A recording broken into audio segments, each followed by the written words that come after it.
ছোটবেলা থেকে দেখছি আর 5টা ছেলেমেয়ের মতো আমার কার্টুন কিংবা কমিক্স ভালো লাগতো না।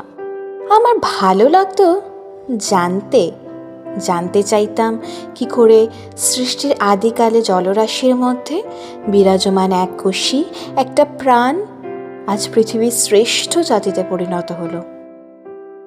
এই প্রশ্নের উত্তর খুঁজতে খুঁজতে জীবনের প্রবহমান কালের সঙ্গে তাল মিলিয়ে এই পৃথিবীর সবচেয়ে উন্নত জাতিটির এই যে অবয়ব, তার সম্পর্কে জানার ইচ্ছে যেন আমার রাতের ঘুম কেড়ে নিয়েছিল। জীবনের অনেক ইচ্ছে, অনেক প্রতিকূলতাকে পেরিয়ে আজ আমি প্রথমবার স্টেথোস্কোপ হাতে নিয়ে রাউন্ডে বেরোবো। হ্যাঁ, এখন আমি এই বিজ্ঞান মহলের এমন একজন মানুষ যার কাছে মানুষ আসে ঈশ্বরের কৃপা লাভের আশায়। কি ভাবছেন, ঈশ্বরের কৃপা কিভাবে? আরে আমি তো ডাক্তার, আমি ঈশ্বরের সৃষ্টি, শরীরটাকে চিনেছি, জেনেছি, আর সেই সৃষ্টির নিয়ম অনুসারেই আমি শরীর মেরামত করি। তাহলে কি এটা ঈশ্বরের কৃপা নয়? আজ ডাক্তার হিসাবে আমার প্রথম উপার্জন। খুব ইচ্ছে, জানেন তো, মাকে একটা সোনার কানের দুল কিনে দেব।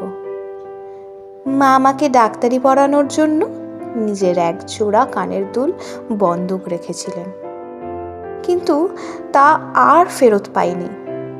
টাকা শোধ করতে না পারায় স্বর্ণকার সেগুলো বিক্রি করে দিয়েছেন। তাই আজ এক জোড়া কানের দুল আর বাবার জন্য একটা ঘড়ি কিনেছি, জানেন।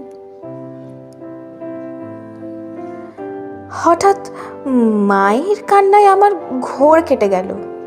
এ কি, মা অচেতন হয়ে পড়ে আছেন কেন? এ কি বাবা, তুমি এভাবে চুপচাপ বসে আছো কেন?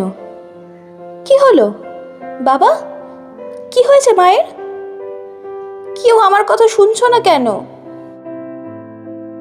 এটা কার শরীর? যেন কোনো জানোয়ার ছিঁড়ে খেয়েছে। এটা দেখতে আমার মতো কেন লাগছে? ও মা, মা, কি হয়েছে আমার? মা।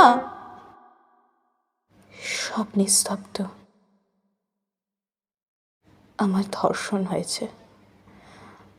আমার শরীরটা এখনো জন্তুর ছিঁড়ে খাওয়া দেহাবশেষের মতো পড়ে আছে রাস্তার ধারে। আসলে আমি তো ঈশ্বরের কৃপা দিতে দিতে ভুলেই গেছিলাম। আমি মানুষের শরীর ঠিক করতে পারি, কিন্তু তাদের মানসিকতা ঠিক করার ক্ষমতা আমার নেই। উন্নত জীব বলে কথা। আমি তো মানুষ। মানুষের সমাজে ধর্ষণ এখন খুবই সাধারণ। আজ বিশ্ব চিকিৎসক দিবস। আমিও একজন চিকিৎসক, কিন্তু আমি ধর্ষিতা। সমাজ আমায় ধর্ষণ করেছে কারণ আমি মানুষ।